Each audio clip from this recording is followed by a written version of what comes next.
Section 1. A man wants to place an order by telephone for some office stationery.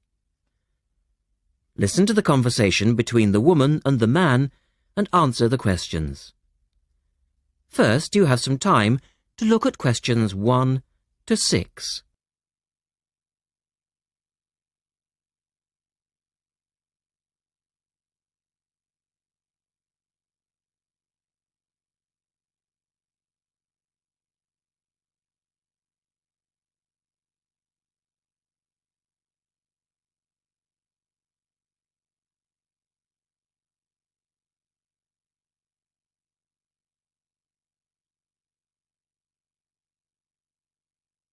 You will see that there is an example which has been done for you. On this occasion only, the conversation relating to this will be played twice.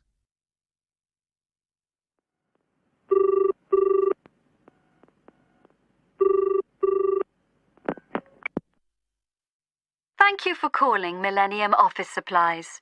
If you would like to place an order, please press 1. Your call has been placed in a queue. A customer service operator will be with you shortly.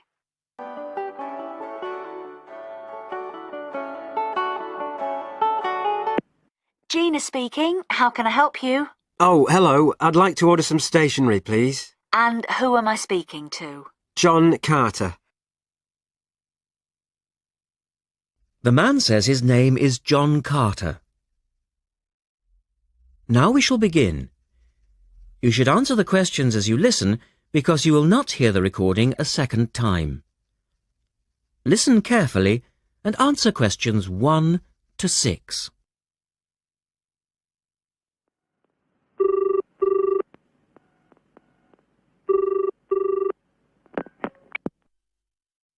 Thank you for calling Millennium Office Supplies. If you would like to place an order, please press 1. Your call has been placed in a queue. A customer service operator will be with you shortly.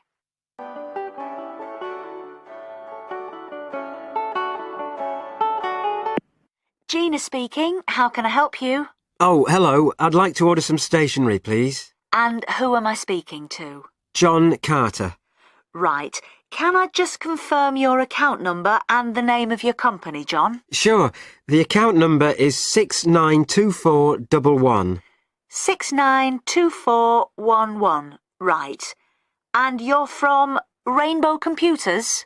No, the company is Rainbow Communications. Oh, OK. I'll just fix that on the system.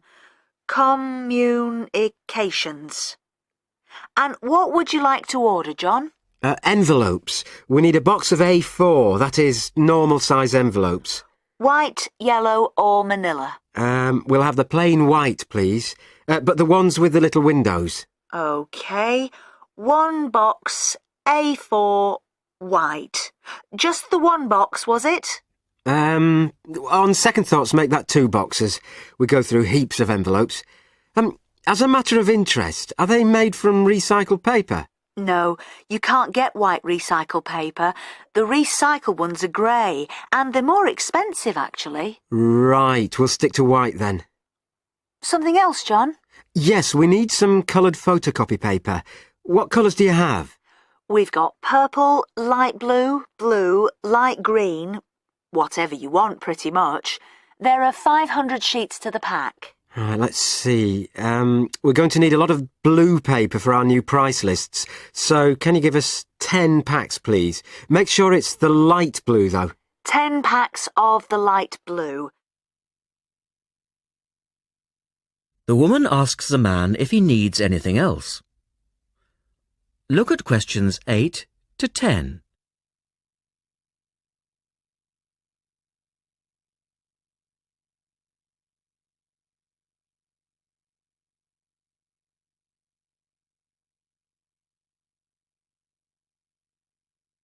Now listen to their conversation and answer questions 8 to 10.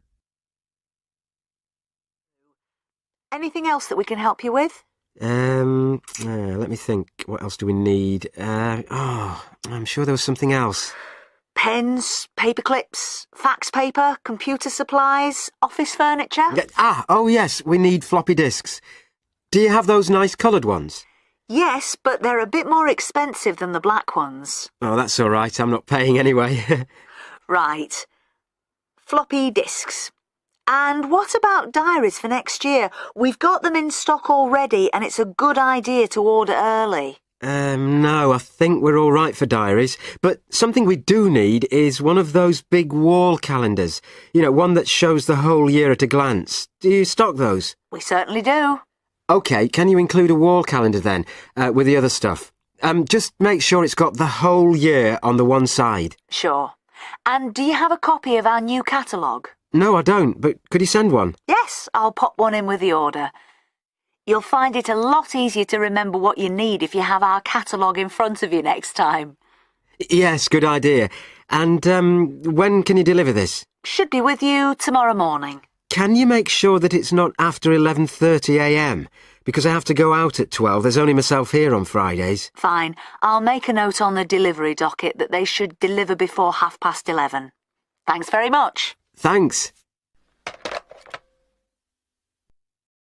That is the end of section 1. You now have half a minute to check your answers.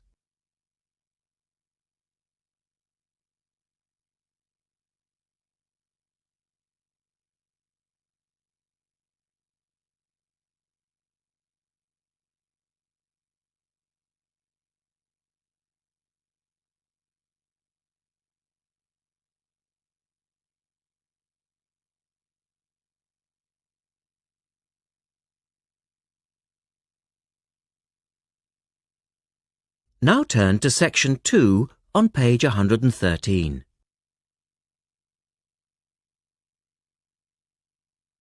Section 2.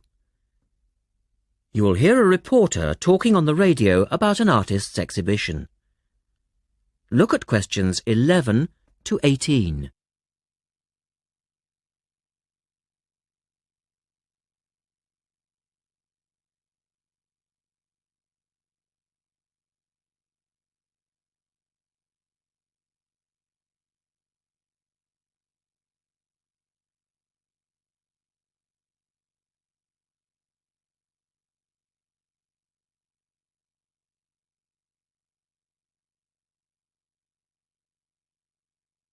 As you listen to the first part of the talk, answer questions 11 to 18.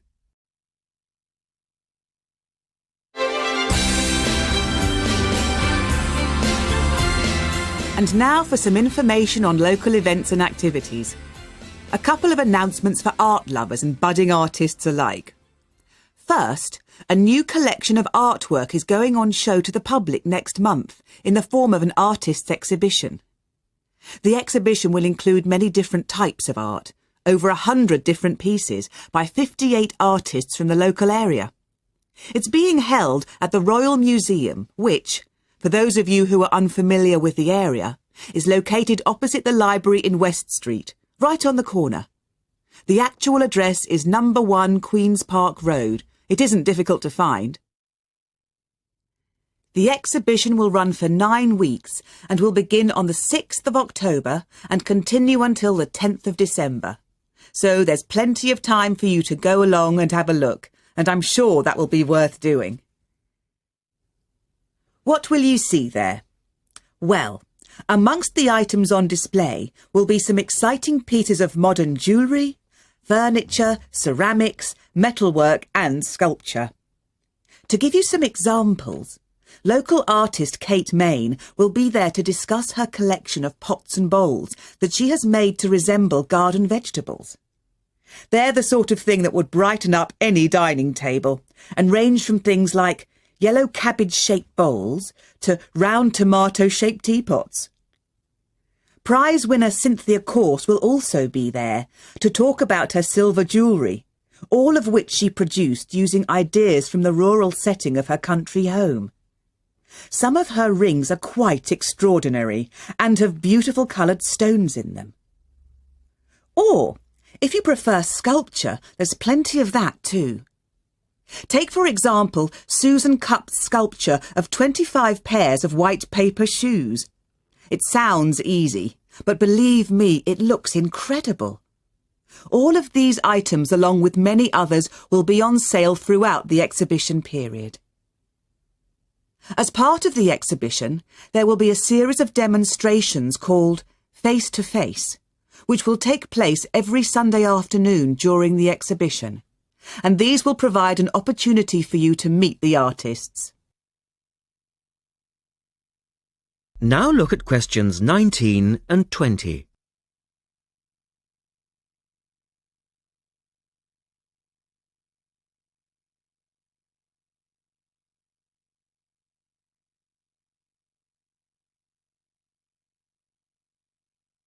As the talk continues, answer questions 19 and 20.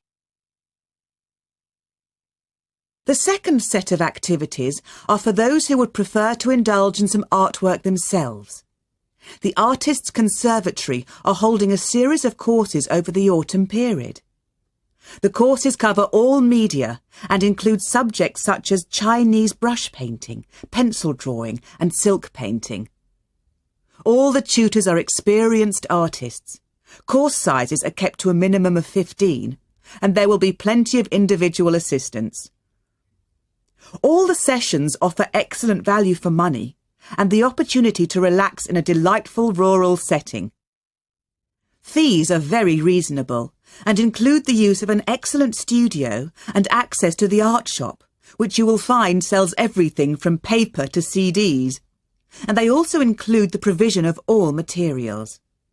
For more information on dates, cost and availability, you should get in touch with the programme coordinator on 4592 839 584 or go direct to the website, which you will find is... That is the end of section 2. You now have half a minute to check your answers.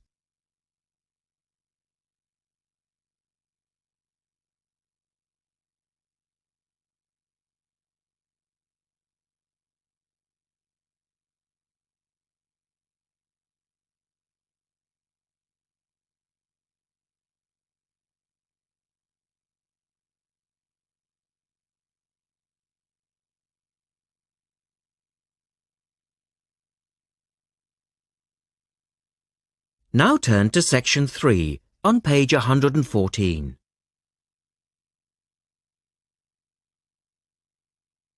Section 3.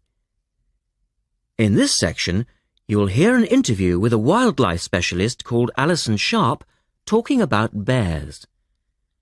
In the first part of the discussion, they are talking about the history of the bear.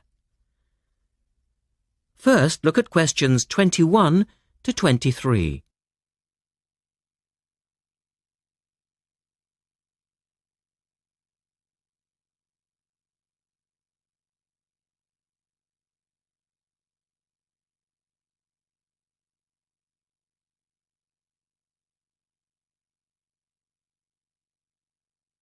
Now listen to the first part of the interview and answer questions 21 to 23.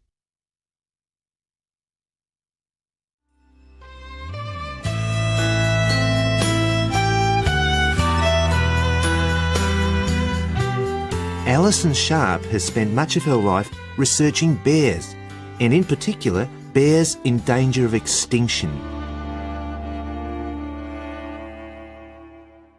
She is the author of a recent book on bears, and we welcome her to the studio today. Thank you. Delighted to be here. First of all, can you give us a quick overview of the history of the bear family? Well, the bears we know today actually have as their ancestors bears which have been evolving for some 40 million years. We have fossils of the earliest true bear, and it's important to emphasize this because some creatures are called bears but are not. Such as koalas, for instance. Yes, exactly. Fossils of the true bear show a small dog-size animal with characteristics that show a blending of dog and bear traits. So the general belief is that dogs and bears were of the same family? Yes, that's the theory. And then we see the arrival of the early cave bear. We know from cave drawings that Neanderthal man used to worship this bear and at the same time fear it. Understandable, perhaps. Yes, but they need not have worried because the cave bear only ate plants. In fact, the cave bear survived 2 ice ages, but then became extinct. In the second part of the interview, Alison talks more about the situation of bears today. Look at questions 24 to 30 first.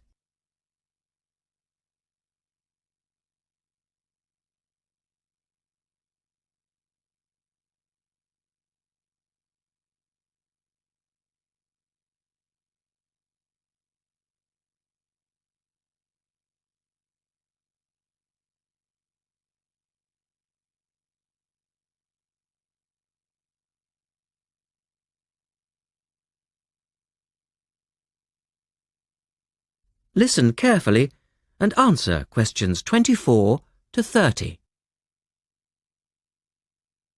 So, how many bears can we find today? And are any of them in danger of extinction? Well, I'll answer your first question first. There are 8 species of bear in all, among them the American black bear and the brown bear, from which evolved the newest species of bear, the polar bear. So, how old is the polar bear? Oh, he's a relative newcomer, just 20,000 years old. And could you tell us a little about them? Which is the largest bear, for instance? Well, the largest bear existing today is either the polar bear or the brown bear. Right. Don't we know? Well, it depends which criteria you use. The polar bear is the heaviest. The male weighs up to 1,500 pounds, but his narrow body actually makes him look smaller than the much more robust brown bear. So, the brown bear appears the biggest. Yes. And the smallest? Well, the sun bear is the smallest of the 8 species. They only weigh between 60 and 145 pounds. That makes him a comparative junior. Yes. And then next we have the so-called giant panda. But that's a small bear too, comparatively speaking. And are all bears meat eaters? No, not at all. In fact, the giant panda is almost entirely herbivorous, living on a diet of 30 types of bamboo. Ah, yes, of course. Pandas are famous for that. And another interesting bear is the sloth bear, which eats insects, particularly termites. He can turn his mouth into a tube and suck the insects out of their nests. So, going back to my second question, are bears really in danger of extinction? Yes, indeed, they are. The sun bear in particular, as they've been hunted almost out of existence. And the habitat of the panda is also being reduced on a daily basis. Can anything be done to reduce the threat to these endangered species?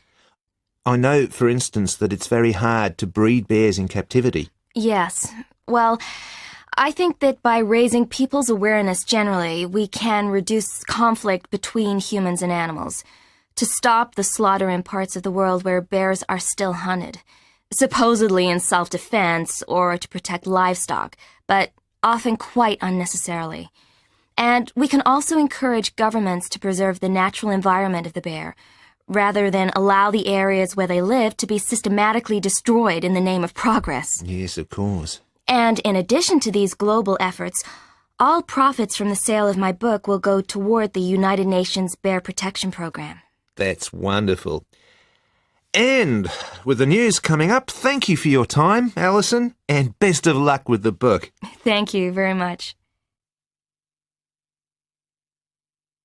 That is the end of section 3. You now have half a minute to check your answers.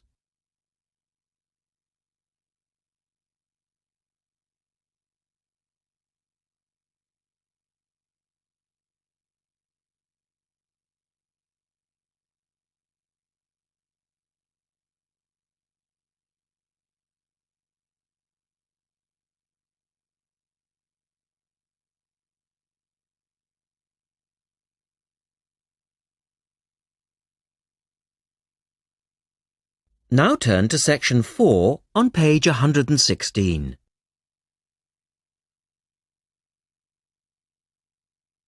Section 4. You will hear a lecturer talking about the solar eclipse in history. First, you have some time to look at questions 31 to 36.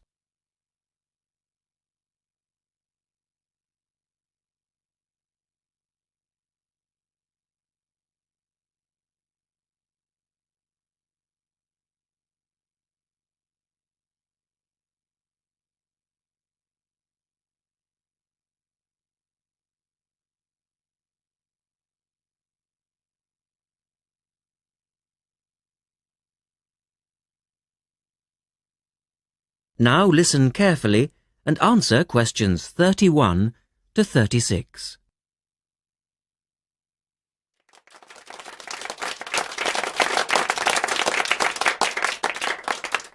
Good evening, and welcome to this month's Observatory Club lecture. I'm Donald Mackey, and I'm here to talk to you about the solar eclipse in history. 1,000 years ago, a total eclipse of the sun was a terrifying religious experience. But these days, an eclipse is more likely to be viewed as a tourist attraction than as a scientific or spiritual event. People will travel literally miles to be in the right place at the right time to get the best view of their eclipse. Well, what exactly causes a solar eclipse when the world goes dark for a few minutes in the middle of the day? Scientifically speaking, the dark spot itself is easy to explain. It's the shadow of the moon streaking across the Earth. This happens every year or two, each time along a different, and to all intents and purposes, a seemingly random piece of the globe.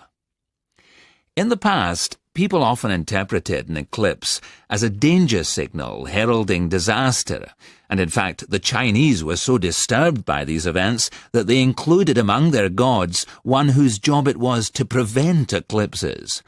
But whether or not you're superstitious or take a purely scientific view, our earthly eclipses are special in three ways. Firstly, there can be no doubt that they're very beautiful. It's as if a deep blue curtain had fallen over the daytime sky as the sun becomes a black void surrounded by the glow of its outer atmosphere. But beyond this, total eclipses possess a second, more compelling beauty in the eyes of us scientists, for they offer a unique opportunity for research. Only during an eclipse can we study the corona and other dim things that are normally lost in the sun's glare. And thirdly, they are rare. Even though an eclipse of the sun occurs somewhere on Earth every year or two, if you sit in your garden and wait, it will take 375 years on average for one to come to you. If the moon were any larger, eclipses would become a monthly bore. If it were smaller, they simply would not be possible. The ancient Babylonian priests, who spent a fair bit of time staring at the sky, had already noted that there was an 18-year pattern in their occurrence, but they didn't have the mathematics to predict an eclipse accurately. In the second part, the speaker talks about a number of scientists. Look at questions 37 to 40.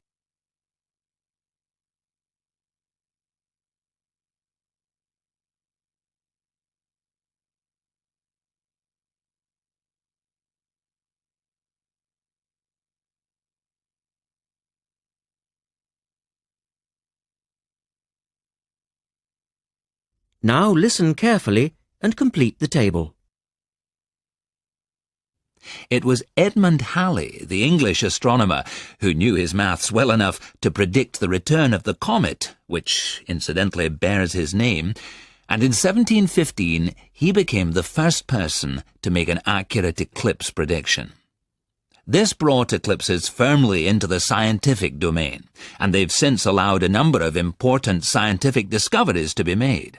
For instance, in the eclipse of 1868, two scientists, Janssen and Lockyer, were observing the sun's atmosphere, and it was these observations that ultimately led to the discovery of a new element. They named the element helium, after the Greek god of the sun. This was a major find, because helium turned out to be the most common element in the universe after hydrogen. Another great triumph involved Mercury. I'll just put that up on the board for you now. See, there's Mercury, the planet closest to the Sun, then Venus, Earth, etc. For centuries, scientists had been unable to understand why Mercury appeared to rotate faster than it should. Some astronomers suggested that there might be an undiscovered planet causing this unusual orbit, and even gave it the name Vulcan. During the eclipse of 1878, an American astronomer, James Watson, thought he'd spotted this so-called lost planet. But, alas for him, he was later obliged to admit that he'd been wrong about Vulcan and withdrew his claim. Then Albert Einstein came on the scene. Einstein suggested that, rather than being wrong about the number of planets, astronomers were actually wrong about gravity. Einstein's theory of relativity, for which he's so famous, disagreed with Newton's law of gravity in just the right way to explain Mercury's odd orbit. He also realized that a definitive test would be possible during the total eclipse of 1919, and this is indeed when his theory was finally proved correct. So there you have several examples of how eclipses have helped to increase our understanding of the universe. And now let's move on to the social aspects, and I think you'll find... That is the end of section 4. You now have half a minute to check your answers.